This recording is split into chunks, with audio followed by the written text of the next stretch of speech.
Good afternoon, everybody. We really appreciate you coming out today. My name's Daniel Schlegel. I'm the director of the History Center, and we've been looking forward to this for some time now. We've been really excited talking with Jim and preparing with everything. Just a couple quick little bits first. If everyone can pull out their cell phones and either turn them off or to silent, please. We just want to make sure we don't interrupt this great talk that we have planned. And aside from that, we are ready to go. We have two wonderful ladies that have taken care of our refreshments. Evelyn Quick here. I don't see Linda. Linda Stafford is here. Yeah. Every time I see Linda, she has food. But these two ladies took care of all the refreshments today, so afterwards, please make sure you enjoy the refreshments. They've done a wonderful job on this. Here we are. So these are the two ladies that did refreshments for us. So thank you, Yay, Linda. And Linda also did the... And Linda also did the flower arrangements in the back. So these were from her garden. So, but we were...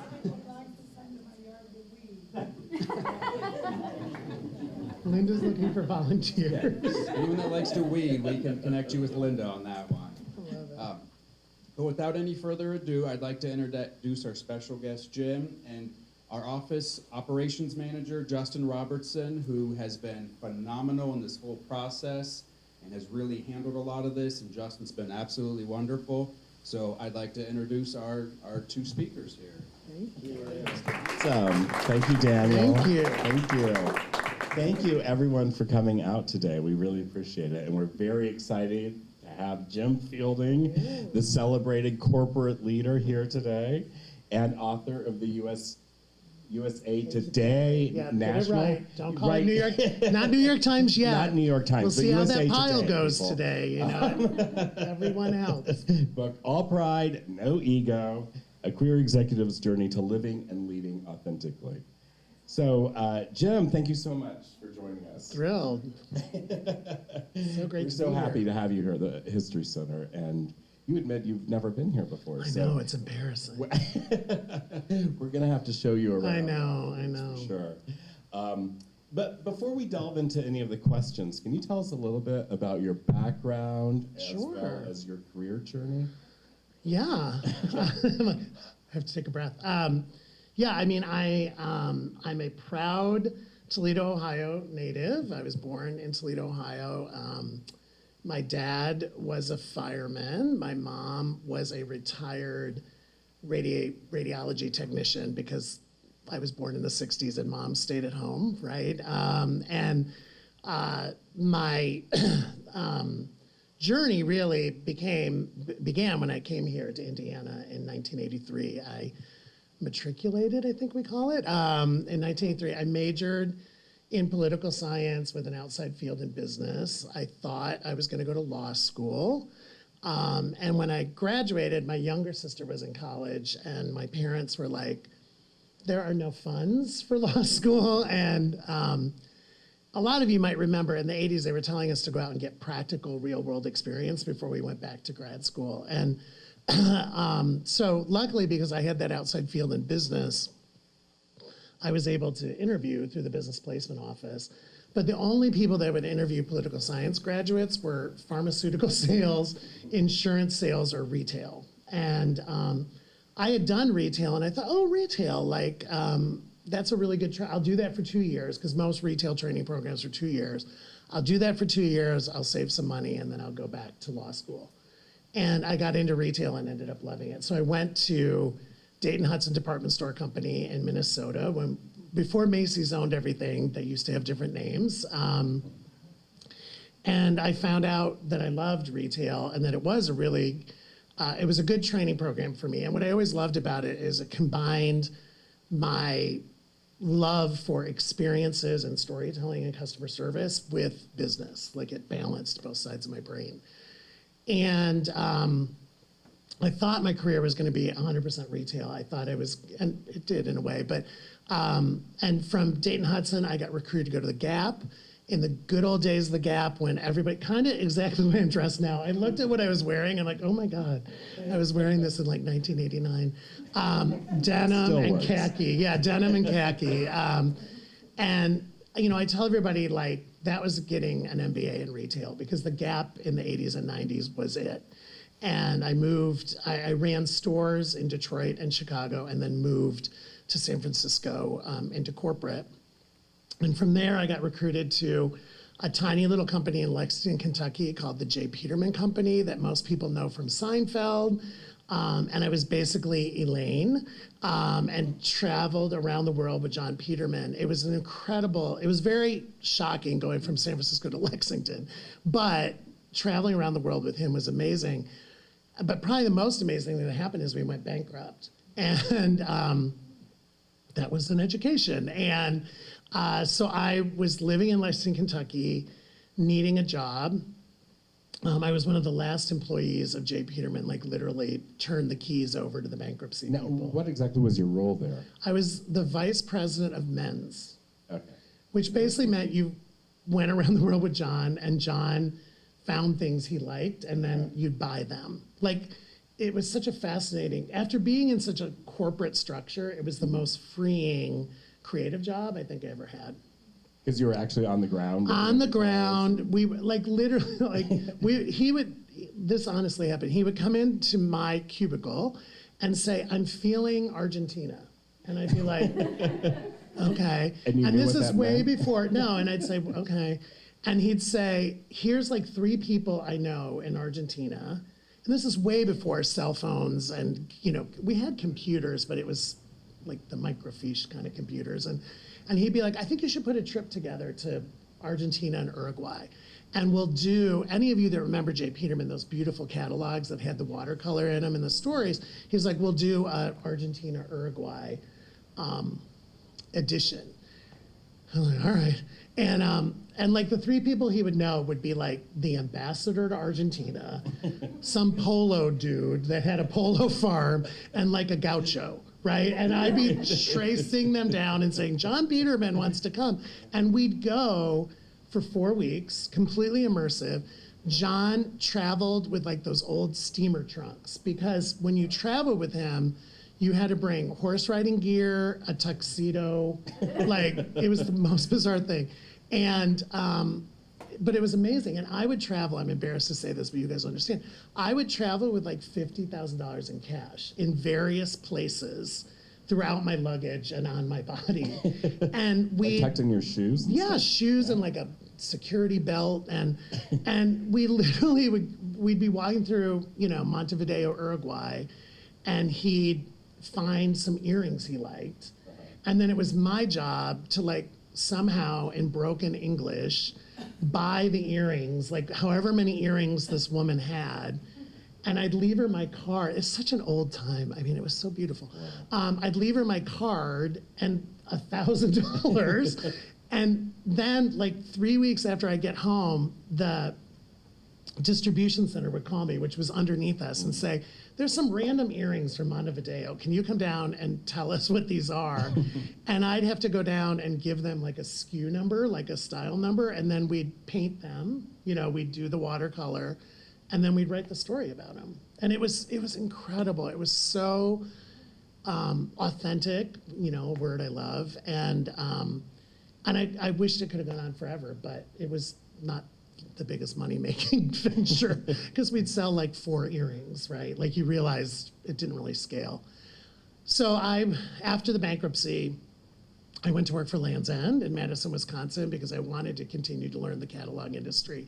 And then really the second half of my career that most people know me for started because I got recruited to go to Disney, and I spent 12 years at Disney, starting in the Disney catalog, but ending up as president of Disney Stores worldwide. And that's where most people, if you've ever heard of me and people in the industry say, "Oh, he was president of Disney Store."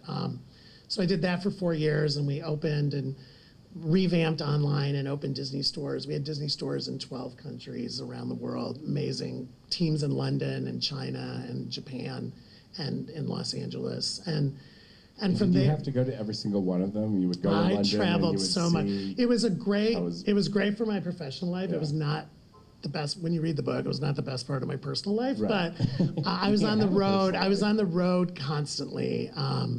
And I loved every minute of it. Our tagline was the best 30 minutes of a family's day. And I really, working for Disney really showed me the power of a global brand, because we had a gorgeous store in Venice, Italy, like literally not much bigger than this room. But watching the kids' faces in Venice, Italy was the same as watching them, in Times Square in New York, the same as watching them in Tokyo.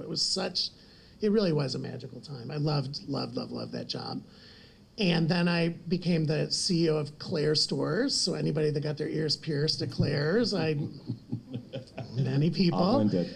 Yeah, yes, and that got me back to the Midwest. That got me back to Chicago.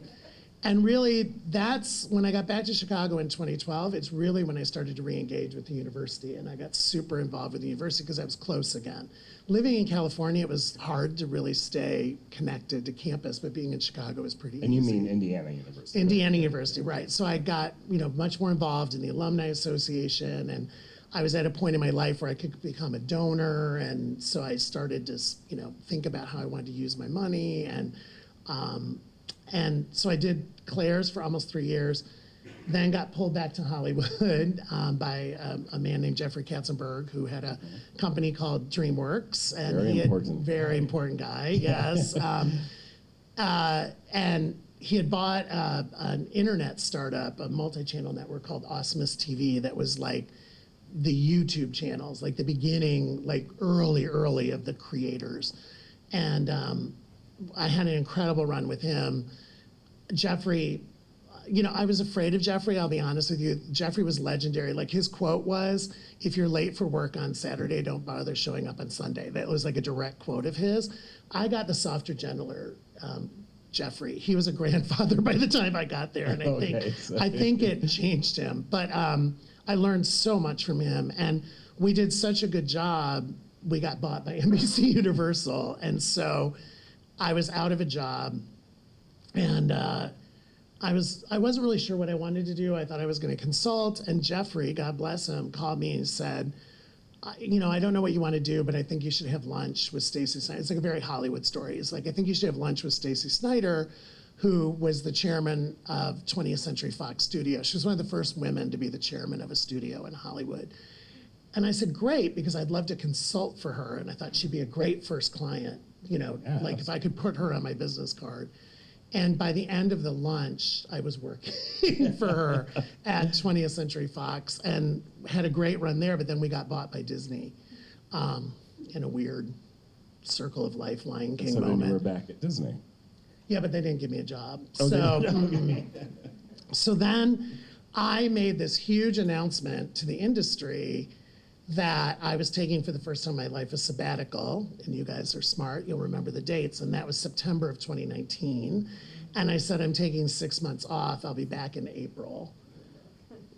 And then this little COVID thing happened, and all of a sudden, like, I was at home in California with my dogs, isolated, and nobody was working in an office, nobody was hiring. And really then, and my friend Alec, who drove me here today from Indianapolis, then, the last 4 or 5 years have just been crazy. Like, everything changed. The book came out of that, the consulting work, everything came out of that, really that period of isolation.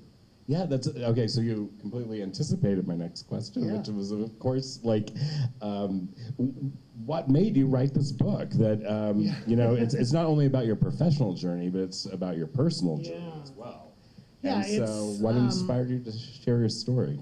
Well, I had been a journaler my whole life. So the first thing that happened was, and many of you might remember this, when we were at home, like, you were kind of looking for, like, you could only watch so much TV, right? And there was only so much. And I thought, you know what? I want to get out all my journals, because I think I had them in all these other places. I'd moved. And so I went to Target, fully masked and gloved. You guys remember that day. And I got one of those plastic tubs, one of those big plastic tubs with the clips. And I thought, I'm going to put all my journals in one place. But of course, I started reading them, right? And they had started when I was like 13. And I had them up. I still journal today. And so that was interesting, because I was like, I didn't even recognize some of the things I had written. I didn't remember everything, obviously. It was in the journals. And then really what spurred the book was the Don't Say Gay bill in Florida. Yes. And you and I talked about this. Yeah. And I was so incensed by the Don't Say Gay bill. And I was more mad at Disney as a Disney alum for not fighting the Don't Say Gay bill or saying anything against it, that I wrote a LinkedIn post. And this is like, be careful what you write on LinkedIn, because it went viral without me knowing it was going to go viral. Meaning, like, all of a sudden I was like at 100,000 views.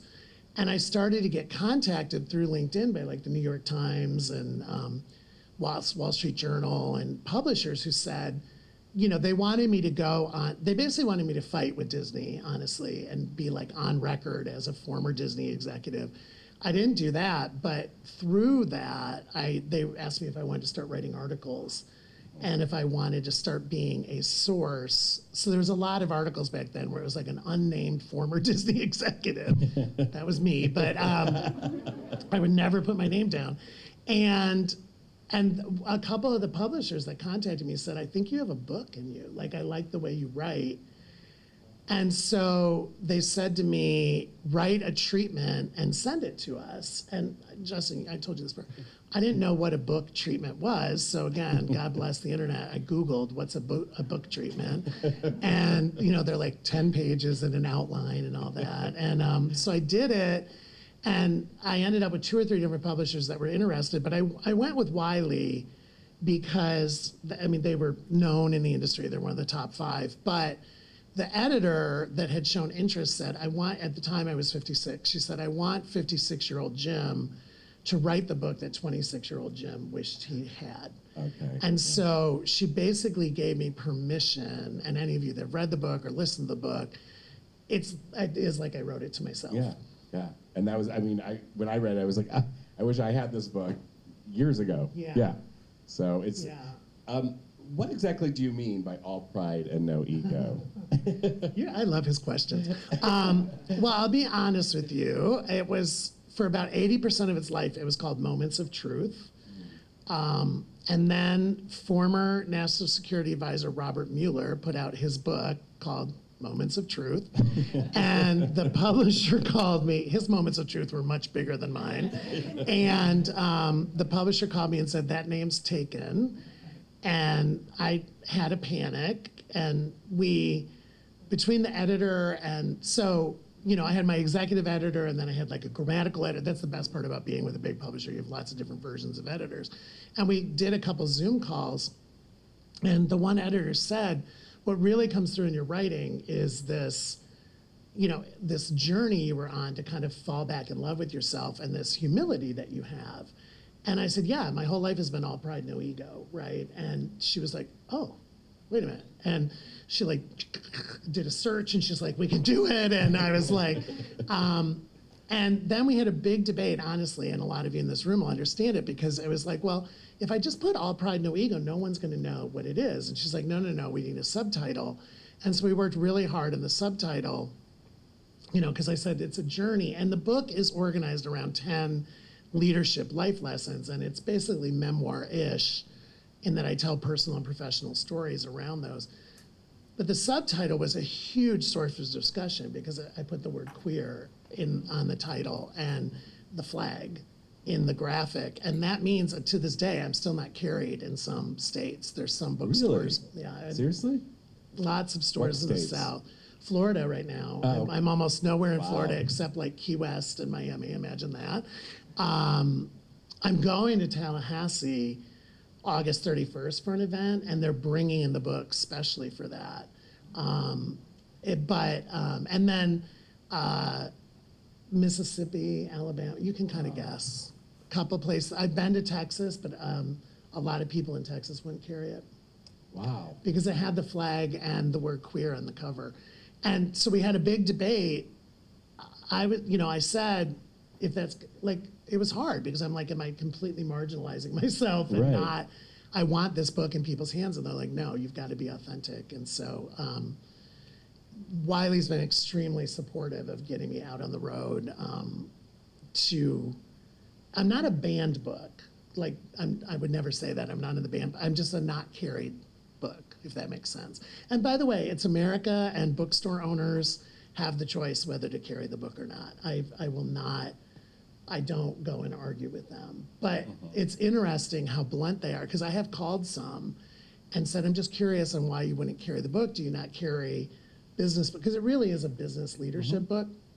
And they're like, no, we don't carry queer books. And I'm like, oh, okay, thank you.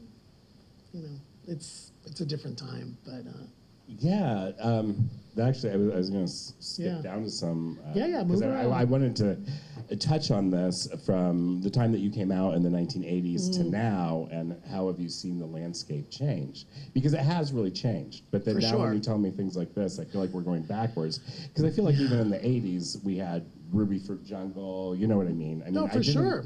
live in Texas, so I don't know. But I mean, Look I at it. think, I've said lately, because I've been on the road a lot. I mean, the book came out last August, and so I've done, quite a few of these. And I mean, I say some days I wake up and I'm like, is it 2024 or like 1964? Like, Right. there's some days I'm like, oh, we're kind of backwards here. But the answer to your question is, Justin, it completely depends on geography, right? I mean, I think if you're on the coast, frankly, if I'm in Massachusetts or New York or New Jersey, California, it's improved tremendously where I really built my career.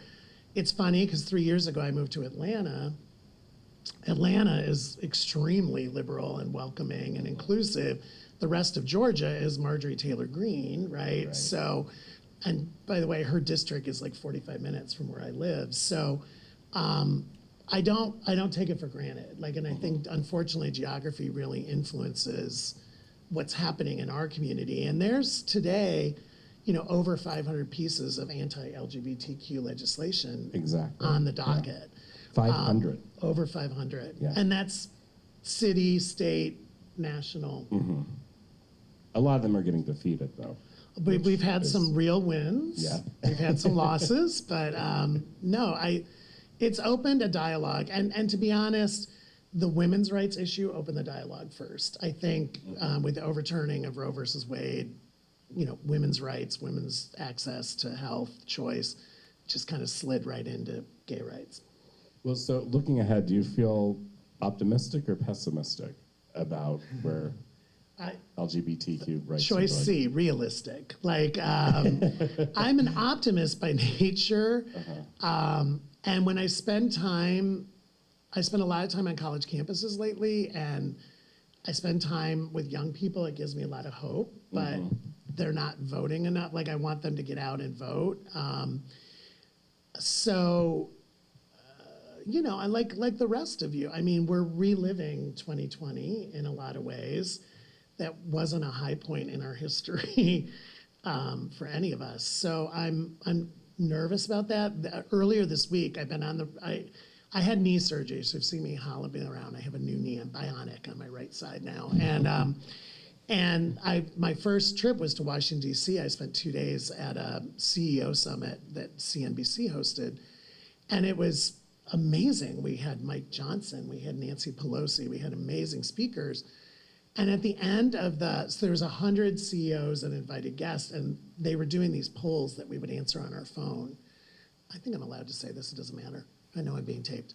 They asked on the poll, who do you think, after all these presentations, all these discussions we were in for 2 days, who's gonna win the presidency? And it was like Trump or Biden, and it literally was 50-50.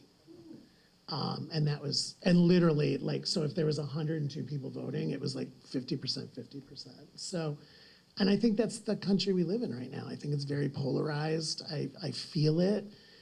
When I did this event in San Antonio, I was picked up at my hotel by security and moved to the bookstore, and they wanded everybody that came into the bookstore. And then there was a dinner afterwards. They put me in a car and went with me and the security sat with me at the table next to us. It was like Secret Service, kind of.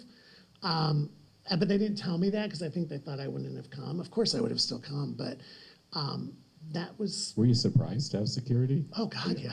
That Like doesn't me? happen to Like you why? all the time. No, like why?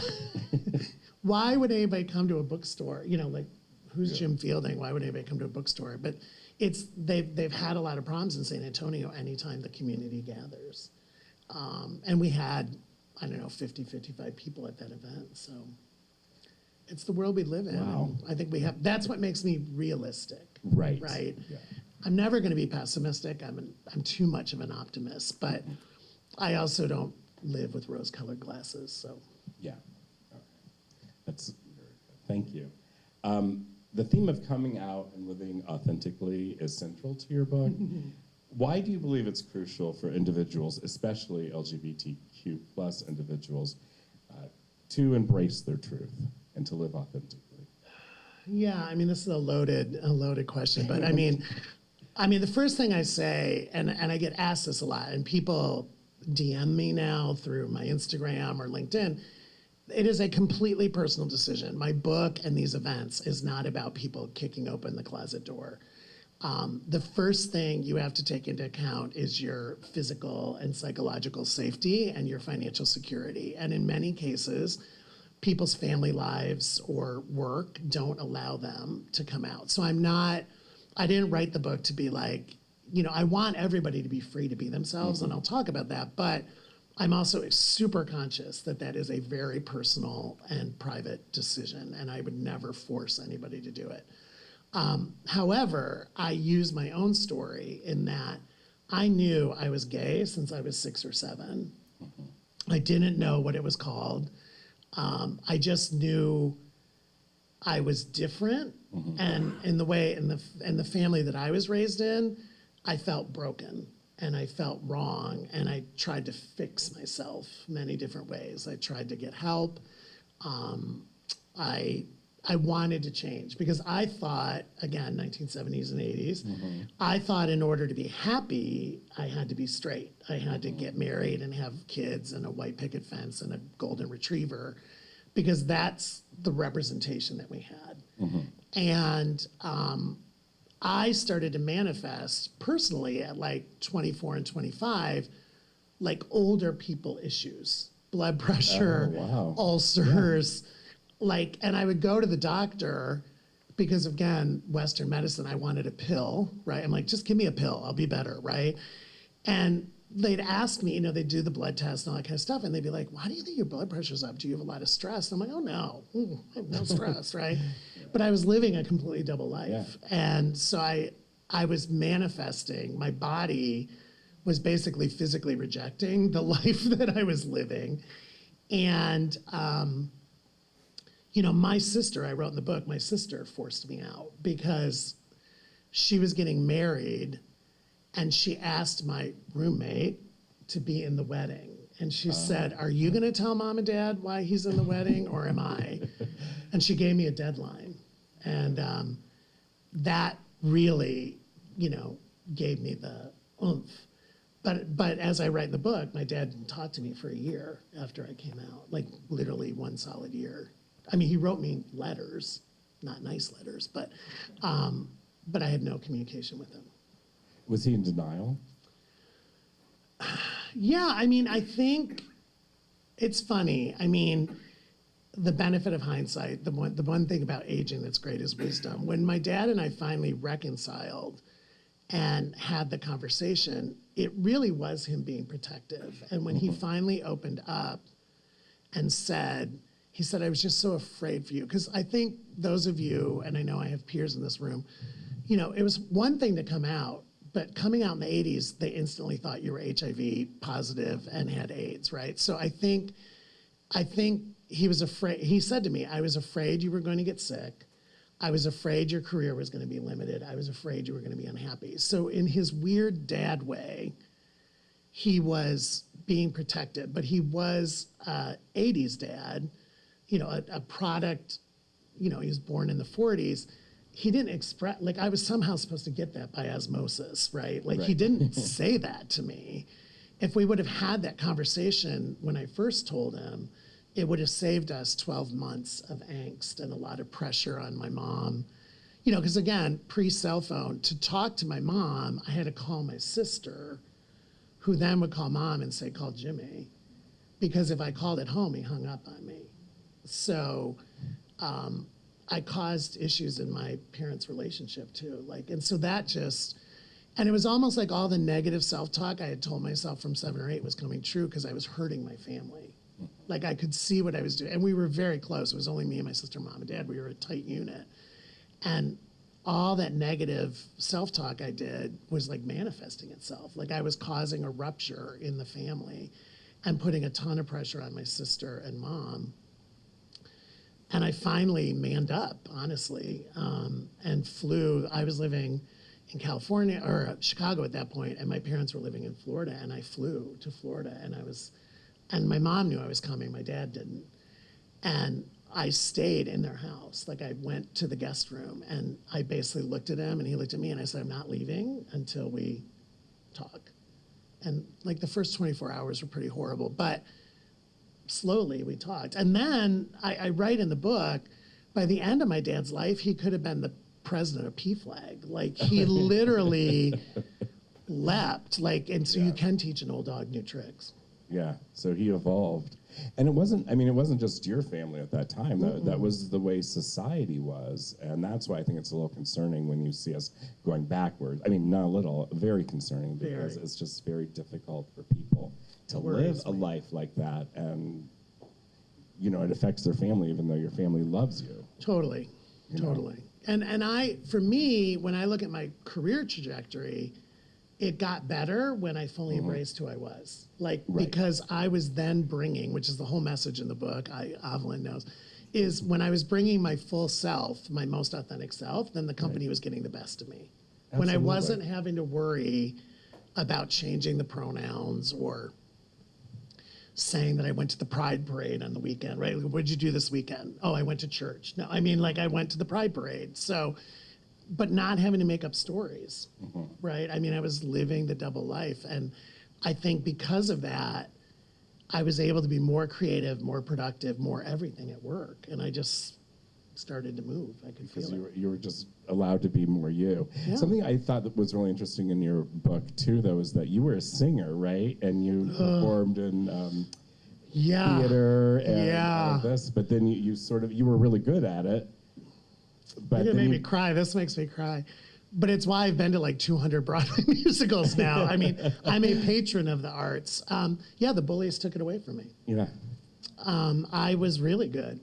I don't know if I would have made Broadway, but I was in the choir. I did all the school musicals until 5th grade. Always had the solos. Like, everybody was fine with it. And then 5th grade, and many of you remember, like the mean girls start and the bullying starts, all that, puberty shit starts. And if you were in theater or band, I mean, band fag, theater fag, right? And I was like, oh my God, they don't need any more ammunition. I already had a feminine voice. I had feminine mannerisms. I was super conscious of it. And I thought, I just have to stop. But I write in the book, like they took it away from me. And so then by the time that I felt good enough about myself, like I would do gay men's chorus and stuff, but by that time I was an adult. But it's why I'm so supportive of local arts. A lot of my philanthropy is local theater companies. And then I support theater wherever I live, Atlanta or LA, but I go to New York, I go to London. Like I'm literally, I don't know, I'm sure maybe some other people here, like literally when they announced Audra McDonald was doing Gypsy, I was the one who the tickets went on sale at 10 a.m. I canceled everything else. And at 9:57 started going on Swift. Yeah, going on Ticketmaster. Well, it's like Audra McDonald. Yeah. Most Tonys ever in the most amazing role ever. Like I would go see Audra McDonald sing the phone book, right? And so literally I said to God bless my fiance, I was like, December 10th, we're going to be in New York. And he was like, oh, okay. What a great role. And I said, if you don't want to go, I'll find someone to take your ticket. No, I mean but that's because I love live theater. Yeah. I love live theater. Well, I was wondering if you weren't in that sort of social situation where you were being bullied and everything, do you think you would have gone into theater? Would your life taken a completely different... I think I would have kept up with. I don't know if I was good at we all know that's am I going to be the NFL quarterback, right? I mean, I don't know if it would have been my career. I think I would have done it throughout high school and college. I think I would have done productions and I would have been in maybe even, like IU has so many amazing jazz chorals and things like that. I think I probably would have done it. I don't know if I would have been good enough to have a career at it. We'll never know, right? Yeah. But I would have kept it up myself. For sure. Well, you had brought up the bullies and stuff, and I think that that's a really important thing because The hardest chapter. Yeah. Chapter 3, learning 3, learning 3. it's in your book you give the excellent advice of don't let anyone dim your light, Right. which I found very powerful. And can you talk about what that means to you? Yeah, I mean, I think of bullying of like dimming your light, and I had an incredible executive coach at Disney who basically gave me that phrase, and I think we all have a light, we all have a talent, we all have superpowers, we all have our essence, right, that makes us who we are, and you basically want to burn your light as brightly as you want to. And I felt that the bullies in middle, elementary school, middle school, high school for me were asking me to be something that I wasn't, asking me to turn down the gymnasts, basically, right? And then what I realized in writing the book was there was actually times in corporate America where I was bullied, and whether that was by a board of directors or by a boss who didn't like me so much. And when I was struggling with Disney, because again, I told you my favorite job ever was president of Disney Store. I worked at Disney 12 years, which was so rare, and I had one boss for 11 years who was unbelievable. His name's Andy Mooney. Ironically, he was at the same summit in Washington I was. We didn't know we were going to be there. And then I got a boss, and I'll say his name because it's in the book, Bob Chapek, who ended up becoming the CEO of Disney. I got him. Bob Chapek and I were literally, I said black, he said white. I said salt, he said pepper. We could not get on the same sheet of music. And I had this executive coach, and I was going to my executive coaching session, and I was like, what do I do? What do I do? Like, I'm trying to learn how to play. I've been doing this game for 11 years at Disney, and I've been rewarded for it. And now I feel like the guidebook has changed, the rule book has changed. And my coach's name was David Oldfield, and he said, Jim, he's asking you to dim your light. You realize that? And I was like, oh. And he said, so you have a choice. Either dim your light and try and make it work, or leave. And because he said he's not going to change, and the corporation isn't going to change. And that's when I left. And I resigned from Disney with 2 years left on a contract, which no one does, because contracts in California were golden. Like, you basically had to rob a bank to get out of to have them get rid of you. And I couldn't do it because it was weird. I started to manifest. I was losing weight. I was starting to have migraines. Like, it was that same, my body was, and I totally shielded it from my people. They didn't know. So I was like living this double life again because I was getting attacked by this new boss, feeling insecure, feeling bullied, but having to wear a shiny, happy face for the 5,000 employees at Disney Store. And that dichotomy just was really draining. So you're sort of back where you were in high school, and probably had. And it brought up a lot of that. Yeah. For any of you know, it brought up a lot of that like wounded child syndrome, and like it started to feel again like being back 13 or 14 years old, and that was a horrible feeling. And did it affect your health? Yeah. 100%. Okay.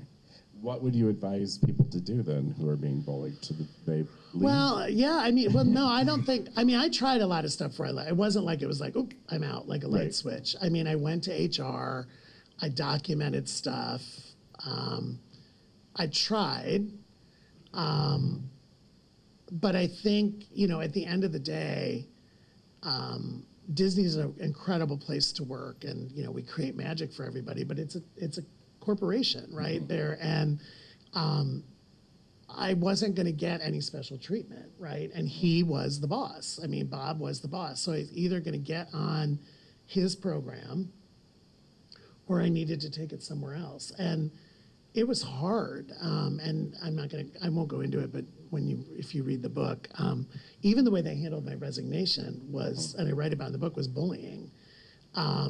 Because they basically sent me away for 3 weeks and then called me and said, okay, come and clean out your office tomorrow. It was horrible.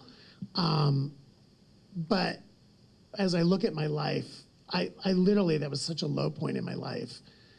But when I look at what's happened, I've been gone 12 years now from Disney. Like, my life's been amazing since then. So I just had to believe in myself and believe that everything happens for a reason.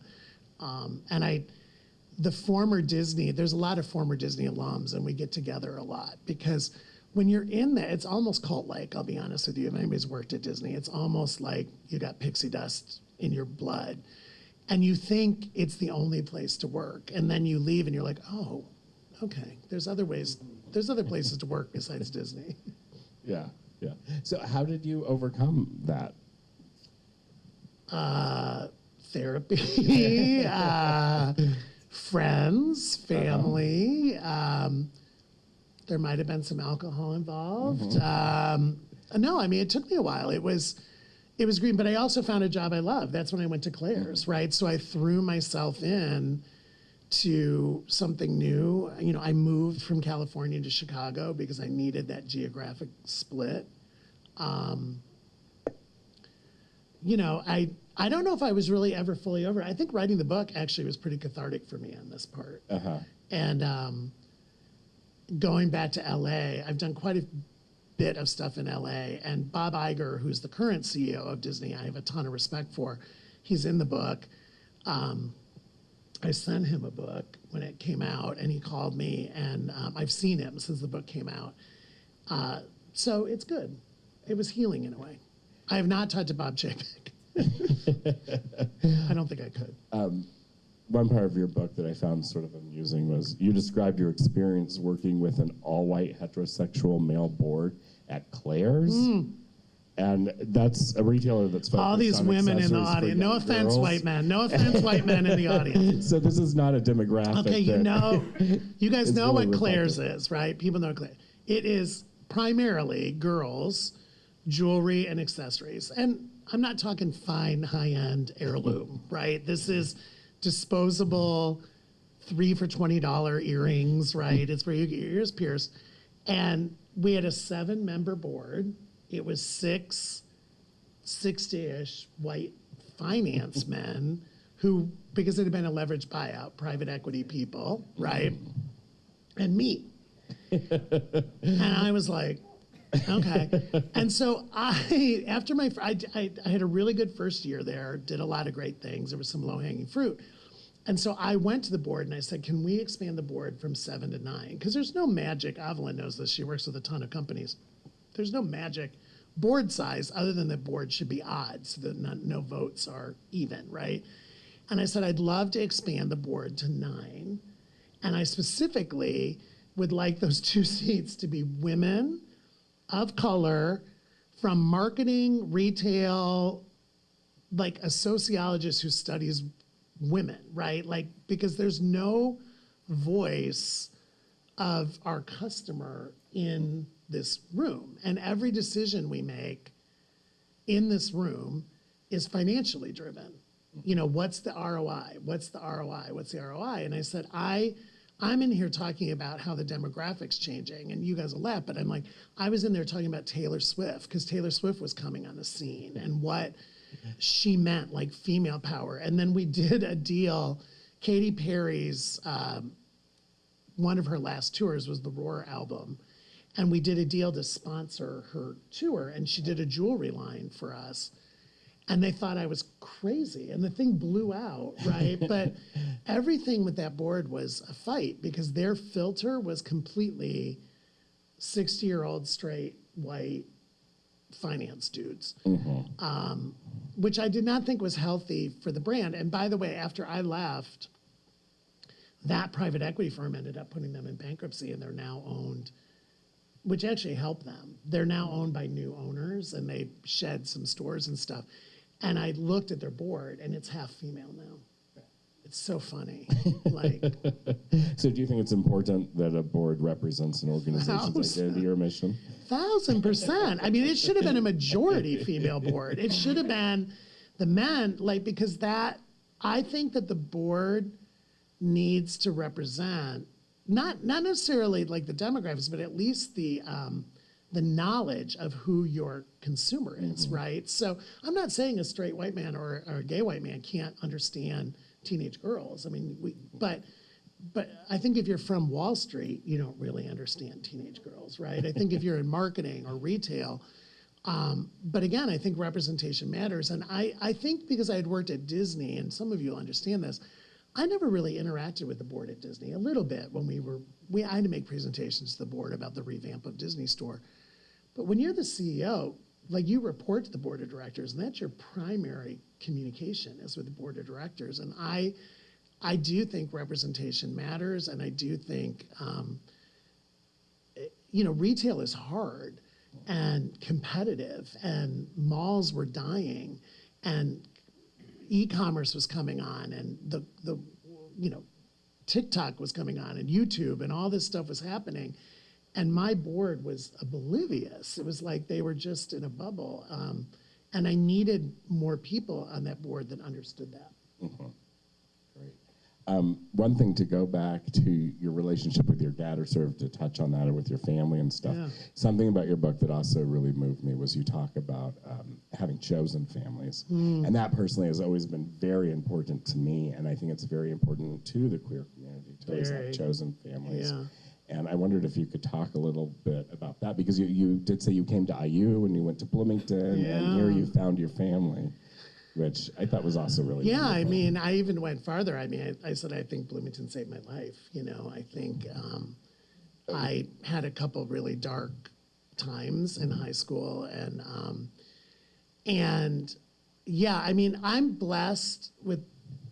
lucky because I'm blessed with a great natural family, and once my dad and I got over stuff. But not everybody in the queer community is. I mean, many people, just by embracing themselves, have to sever from their family for whatever reason. Sometimes religion's involved, other stigma, things like that. And the queer community, the history of the queer community, and I think many marginalized communities, by the way, I think women are a great example of this, like, support groups, right?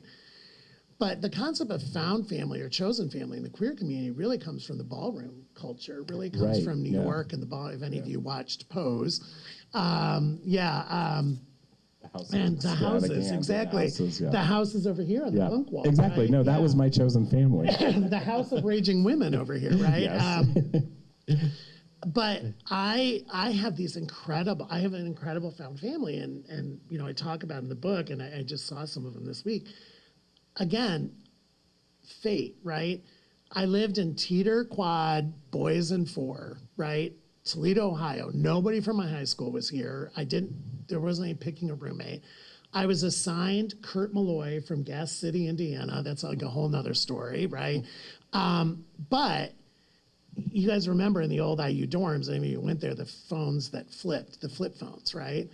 The guy on the other side of the flip phone was a guy named... the one, remember how they were in the box? They were in that box. box with the door. Yeah. So 4 of you were sharing a phone. This is, again, any of you youngins, before cell phones, before pagers, like we had landlines. And you lived or died by that landline. And you had to share it with 4 people. And you would knock on the door because you wanted to use the phone, and it was on a turntable. Box. Yeah, it was in a wood box. Right? In between between 2 rooms. Yeah. But you could see the other person. Like, you could it look was into like a the little room. film. And so the guy, this is the best.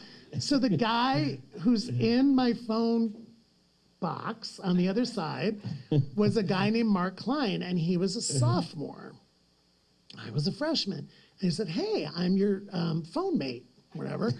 Came over, introduced himself. Okay, I was 18, August 1983. He's one of my best friends today. Okay, so this is so funny about chosen family. So then I go down to orientation for the dorm, right? My name is Jim Fielding. I sat next to Mary Field, who was from Glenview, Illinois, just a sweet girl. I was like, oh, it's so nice to meet you. Mary Field is married to Mark Klein and has 4 children that I'm godfather to 2 of them and have been to all of their high school graduations and college graduations. And I have this nucleus of 12 people from IU that we are just ride or dies. And they're people that I met day one. And they were the first people I came out to, besides my family. You know, they love me unconditionally, and it's incredible that I have them. And I would not be where I am today if they weren't in my life, for sure. That's great. Back in the early 80s, you were here in 83, I think. Did you feel that Bloomington was a supportive place to be in general?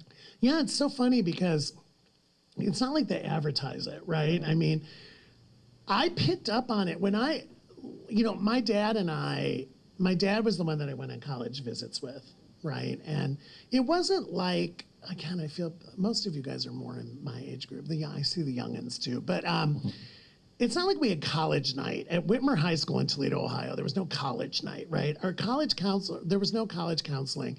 Our counseling department was dealing with truants and drug addicts and, it wasn't about pre-college. So really how you learned about college was the mail you got, right? Because you took the PSAT or the SAT and then you started getting these brochures. And my parents didn't go, they went to 2-year schools. So the whole idea of a 4-year residential thing was kind of foreign to them. But I had some older friends, and my dad said, because everything with my dad was a budget, I could go on 5 visits. Like we had the money for 5 visits. None of them could be on an airplane. Like he set rules, right? So I basically had a geographic area, and I did not want to go to school close to home because I think I knew that I was going to be exploring, and I was afraid my mom would show up or my dad, right? It had to be far enough away that they had to give me notice. So my first choice, honestly, was the University of Michigan. However, the University of Michigan is only 45 minutes from Toledo, and I was like, ugh. And I had this high school teacher, Elaine Kuntz, who said, I think you should look at Indiana University. And I was like, really? And she hadn't gone here. She was from Indiana. She was from up by South Bend. And she goes, yeah, I think you'd be great. Indiana would be great for you. And I remember my dad and I drove here, and it was like 5.5 or 6 hours. And I was thinking the whole time, the longer it ticked, I was feeling better, right? And we drove onto campus, and I was like, oh my God, this is what college is supposed to look like. And I felt an energy here. I loved the tour. I loved the majors. I loved the limestone. That's why I get kind of emotional. I can't believe I've never been in here, but the beautiful limestone. And I knew after that tour, I was coming to Indiana. My dad and I made a deal in the car ride on the way home that he would pay in-state tuition, like pretending like I had gone to Ohio State and I had to make up the difference.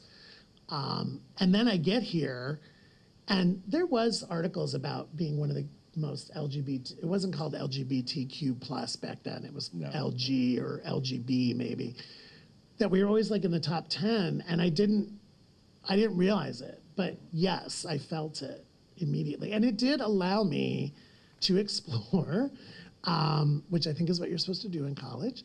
And so I didn't know it. It's not why I picked Indiana, but the minute I got here, I felt it. You felt more free and more yourself. I mean, I struggled the whole time through college because I was still kind of living that double life, and I was still thinking like, I called myself, okay, I'll just be honest with you guys because then they'll ask me questions. I called myself bisexual because that was easy, right? I'm like, that was easy. Like, I'm bisexual. I just like people. I was like Anne Heche and Ellen DeGeneres, right? I liked people, and I dated men and I dated women here. Openly dated women, closetedly dated men, and I was in a fraternity, and I mean, I did all the things, I thought I was supposed to do. And then I went to Denmark. Denmark was unbelievable, and then when I came back, there was no going back. It was like, That's great. Let's talk about success and happiness. In your opinion, what are some key ingredients for achieving both in life and career? Yeah. I mean, I think for me, I think the key for me was accepting myself unconditionally and loving myself unconditionally. Like, it sounds a little bit like RuPaul. I write about that in the book. Like, if you can't love yourself, how the hell are you going to love anybody else? But I really do think that. Like, when I finally shed all the expectations and embraced myself and started to feel that I was exactly who I was supposed to be, exactly doing what I was supposed to do. And whether that meant spiritually, if I was talking to God or I was talking to, my mother or, my friends, where I had to do that first. And I think that's been the key to me is, I think going through the experimentation, getting to know yourself, what do you like, what do you don't like? I do think that's part of growing up, that's part of maturation.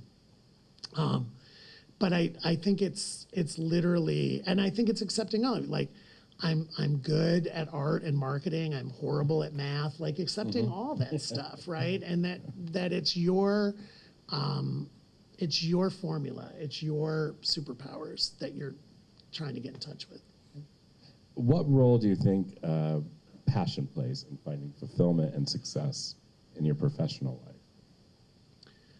I mean, I think it should play a big role. I think initially, especially for my generation, I think the first jobs I did weren't necessarily about passion. It was about I needed a paycheck, I needed benefits, I needed stability. I think the longer, and again, as I traveled around the world, one of my favorite concepts is the Japanese concept of ikigai, I-K-I-G-A-I. I might say it wrong for any of you that speak Japanese. But they say life in harmony, ikigai, is the combination of, it's the intersection of 4 concentric circles, what you're good at, what you can get paid for, what you're passionate about, and what the world needs. And that became a real driving force for me as I got older, is like trying to find my ikigai. Where, yes, I could live a lifestyle that I wanted, but I was hopefully making a difference and I was passionate about it. And I think, what I'm doing now, Alec and I were talking about this on the way down, I'm changing my life again. Like, I've gone through this pivot the last 3 or 4 years. I'm a partner in a small independent media company in New York. That's my job.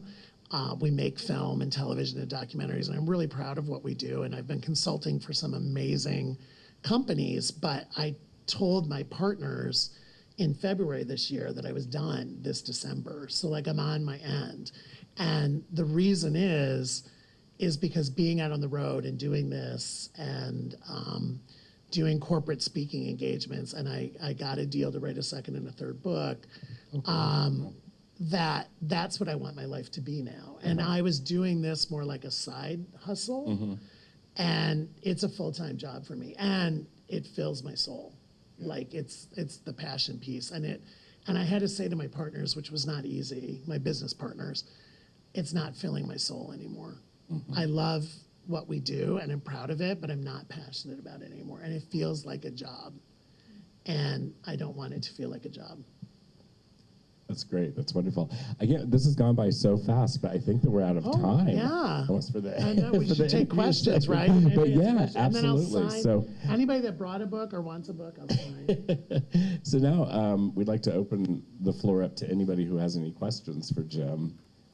I still had tons of questions for you, but Yeah. this was great. Sure. Yes. Speaking of this intersection of these issues in the corporate world, what would you advise Target Yes. to do to address the? Yeah, Target. I should start this by saying I'm a Target fan and shopper. And last year, when they really got a lot of problems, I actually wrote an opinion piece to try and support them, because Target has been an ally of our community for a long time. Target was one of the first companies to offer domestic partner benefits. They'd actually celebrated Pride. They have an employee resource group. And I said to them in this letter, which I did send to their C-suite, the mistake you made was when the far right came after you, and there was physical altercations in their store and people pulling down the signage and stuff. But you kowtowed to them, and you didn't go get us on the left. You didn't go get the progressives. And then you pissed us off because you either took it off the floor or you put it in the back of the store, like next to the dog food and the fish food, right? And we were like, okay, well, if you're not serious about it, then just don't even do it, right? And so this year, then, they're really, really careful about it. And it's in select stores and it's only online. And again, they're a corporation, they have a right to do that. But if you want, I basically said to them, if you want to be our corporate ally and really celebrate Pride with us, then be in it 100%, damn the torpedoes. And don't just do it because you think it's a business opportunity. Because to me, that's what I call rainbow washing. Like, you know, just slapping a rainbow on something and saying, oh, look at us, we're an ally. What I was shocked about with Target, and I continue to be, is they're super smart and they have a really good communications and PR team, and they weren't ready for the backlash. Like, I was so surprised that they weren't ready. And again, we live in a polarized country. I love Pride Month. I want Pride Month to be authentic. And so if you can't be in it with us, regardless of what happens, then don't do it. And I also don't think it should be cause of the month. You know, it shouldn't go from like Black History Month to AAPI Month to Pride Month to Breast Cancer Awareness Month. Like that's not what we need. Like I think all communities and causes need 12-month-a-year allies. And that's really what I want from Target. And by the way, I think, again, for their employees, they're a really good company, and they're always one of the top-ranked companies to work for if you're LGBTQ, and they have amazing benefits. But they forgot about their employees, and I told them that. When you do that with the product, you're actually marginalizing your employees and making them feel bad about themselves too, which is a little bit about how I felt with the Don't Say Gay with Disney. You know, Disney is the largest private employer in Florida. They have incredible political weight. I mean, the tax revenue and everything else. And if you think about Disney, which has almost 200,000 employees, even if you use the 10%, that means 20,000 of their employees are LGBTQ. What message are you sending to your employees if you back down and accept that Don't Say Gay bill? You know, that's really what my message has been for Target. Economic argument anyway? Yeah, I mean, I think no retailer, publicly traded company, is going to do Pride apparel if they don't think it's going to sell. They're not charities, right? So they're doing it for economic reasons. And we have LGBTQ community and our allies have tremendous spending power. And so when we support somebody, we support people. We're also really good at boycotts. Any of you from the community may remember when we didn't eat Chick-fil-A and we didn't drink Coors beer and we didn't go to Hobby Lobby. When we organize, we organize. And I never wanted to see the queer community boycott Target. There was talks of that, for sure, in our community, because I felt like Target had a 20-year history we had to honor. Pride this year has been very odd, though. Starbucks has pulled back. And then other people have gone stronger. Ironically, Walmart has been really prideful. And there's a Pride collect. And Walmart, I always thought is more conservative than Target. But Walmart has done national television advertising. It's in all their stores. It's in all of their e-commerce. They've got a really nice Pride collection this year at Walmart. So it's just kind of interesting.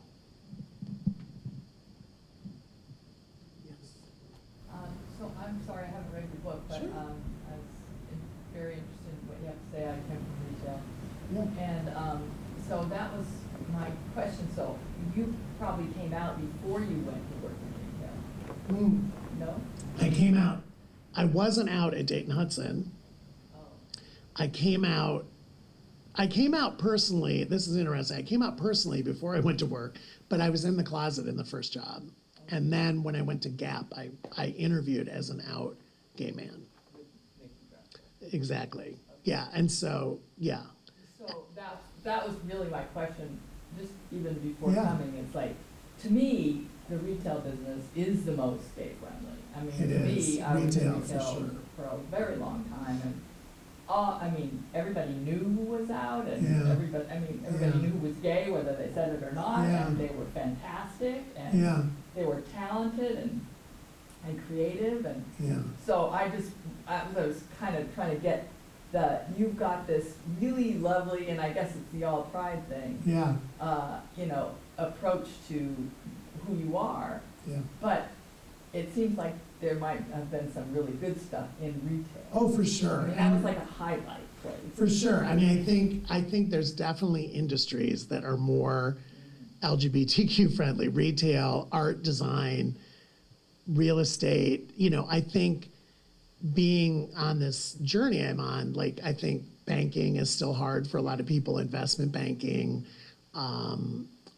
legal, ironically, like there's some great firms that are good with legal and others that aren't. So, but yeah, I think I kind of fell into an industry that did welcome me, and I could see people like me, again, representation matters, who were higher up, right? But what I wasn't seeing, and I think this is one of the issues we're still working on today, I wasn't seeing it in the C-suite. Like there was like a rainbow ceiling. Like there was, like you'd see VPs or maybe SVPs, but I wasn't seeing them running divisions or running the company. It's changing. It's definitely changed over the last 35, 40 years, but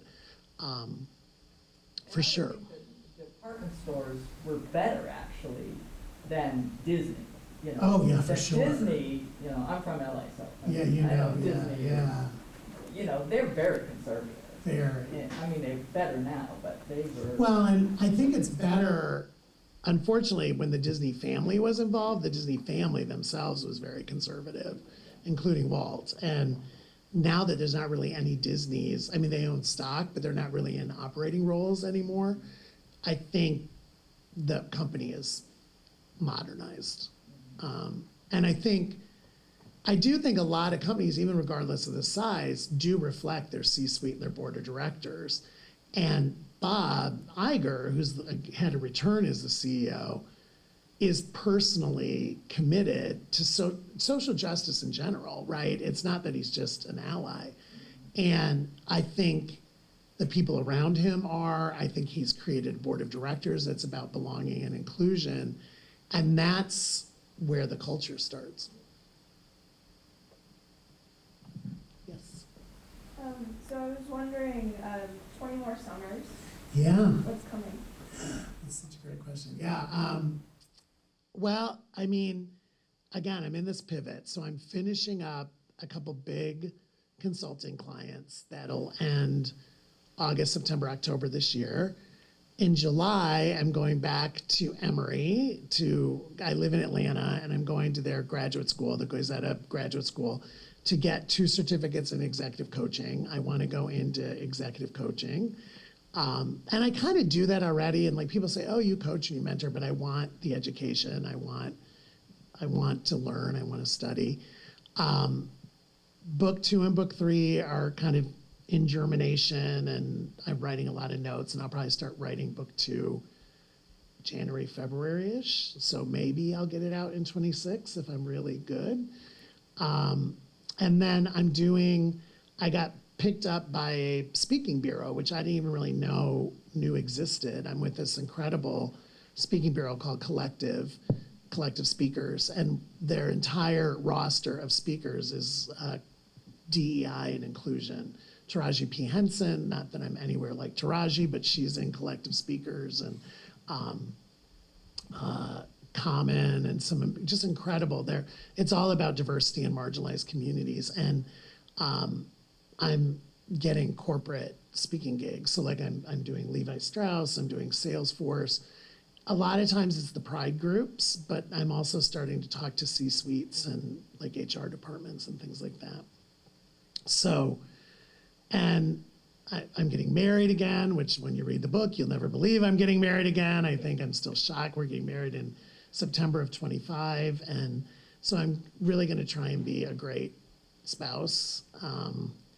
He's incredible. He's a doctor. Like what he does really is important. I say all the time, like I used to make jokes. I don't make it anymore, but when we were in retail, I used to, literally, I would say to people, it's not like we're doing brain surgery, right? Like, oh my God, the blouse didn't sell, right? Oh my God, they don't like pink, right?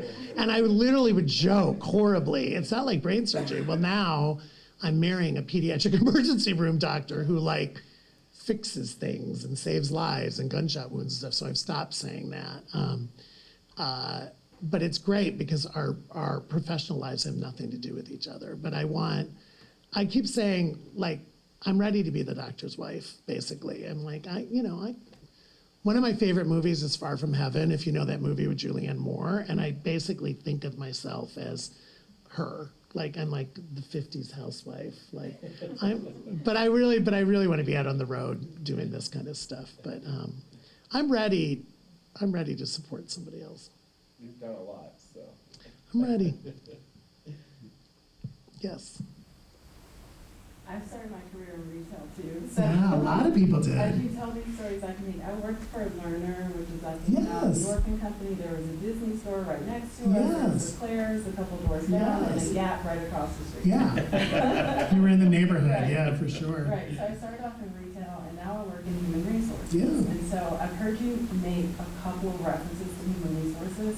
Some of them made me cringe. And Yeah. I'm sorry that you had that experience, but just wondering, do you have any recommendations on what human resources can do to get it right? I feel like our employees can be our best recruiters, Yes. but it's going to be based on the stories that they tell. So how can we support love those that. who are showing up as our authentic selves?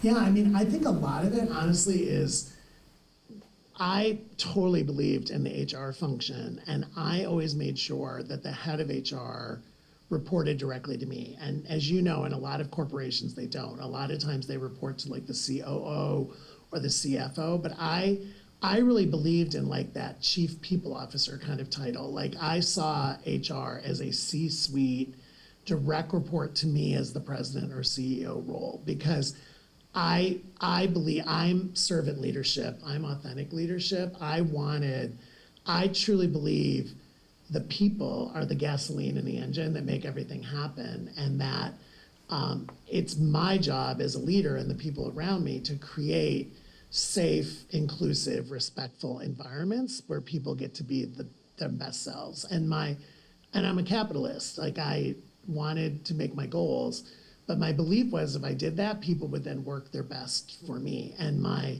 recruiting would be easier, my retention would go up. You know, if you're in HR, retention's a huge problem. Turnover is a huge problem. Expensive, you have to retrain, all that. And then I'd be able to promote from within and all those things you want to do. And so one of the great things at working for Disney, even though they're a big corporation, is we would do culture surveys, we would measure ourselves. And tools that I had at Disney that I think not every company uses is survey, culture surveys, and measure themselves year over year. 360 reviews were huge for me at many points in my career, to get that honest feedback from employees and supervisors and peers. But I think first it's like get the proverbial seat at the table and have a leader, a president, a CEO, whatever, who believes in people the same way that they believe in finance, right? The same way that they believe in legal, right? Of course you need a good general counsel. Of course you need a good CFO.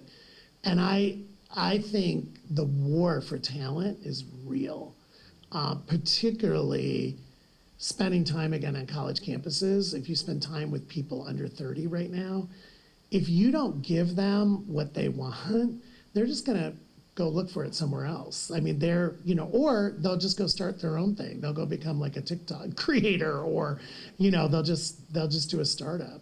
So I think so much of it starts with the leadership saying, people are valuable, and I want to create the best for them. And it's funny, you know this being in HR.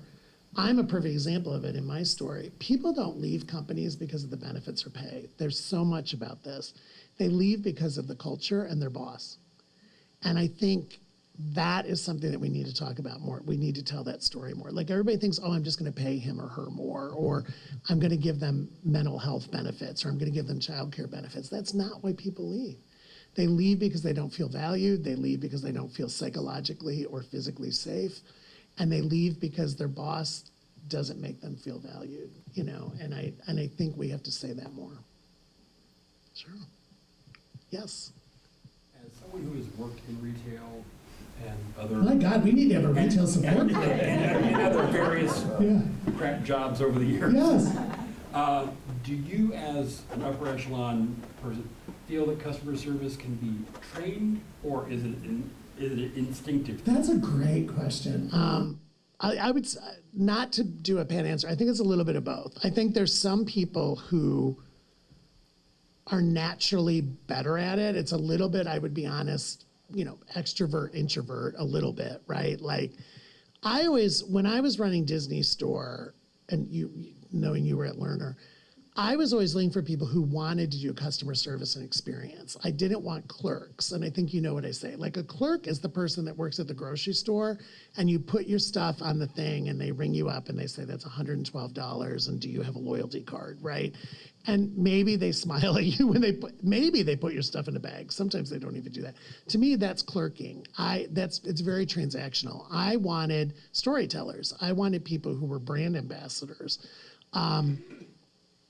We had an interview protocol to try and bring that out of people. Like, our best people at Disney Store, most of our people were part-time that worked in the stores, and no surprise, our best we called them cast members at Disney Store, were moms who wanted to work part-time, preschool teachers, theater people, people who've been in theater, because we were telling a story, we were creating a moment. But we had training for that too. So I thought we could bring it out of people. But I do think in Disney Store, there needed to be some natural talent there that we could pull out. If you wanted to sit, like, we would interview people, and if it felt like they wanted to clerk, I'd say, I don't think this is the right place for you. But maybe Kroger is, right? Or something like that. No, I mean, it's okay. Not everybody has the same skills. Yeah, no, it's different. And by the way, as a customer, I have different expectations. I have completely different expectations of going into a Disney Store than I do of going into a Kroger. It's different mindset. A lot of times in Kroger, I want to get in and out, right? Our Kroger in the South is Publix. Many of you probably know that. Like, so I love Publix, but I want to get in and out. I know what I want. I don't really need to be schmoozed when I'm in Publix. If I'm in Disney Store, I kind of like the schmoozing. I like the service. Or, a department store, or if I'm buying clothing or I'm buying a gift for somebody, I actually like service. Oh, yeah. One more? Two more? Okay. Yes. So what do you think future retail is? Because retail is, I mean, we're in this existential moment that's been coming for 20 years, but now it's like really getting Yeah, I mean, I think. And I just wanted, I'm following up on the cast member and because that is the kind of shopping that people want to do, and that is what's going away. Everything's becoming very transactional, and along the lines of being trained. When you go to the bank and they go, "Oh, I love your glasses," it's just like somebody told them to say, "Oh, I love your glasses." So it's funny. And optimistic, pessimistic, realistic. Like, it's interesting. Like, Walgreens and Walmart just announced that they're removing all their self-checkout lanes and going back at least to clerking, right?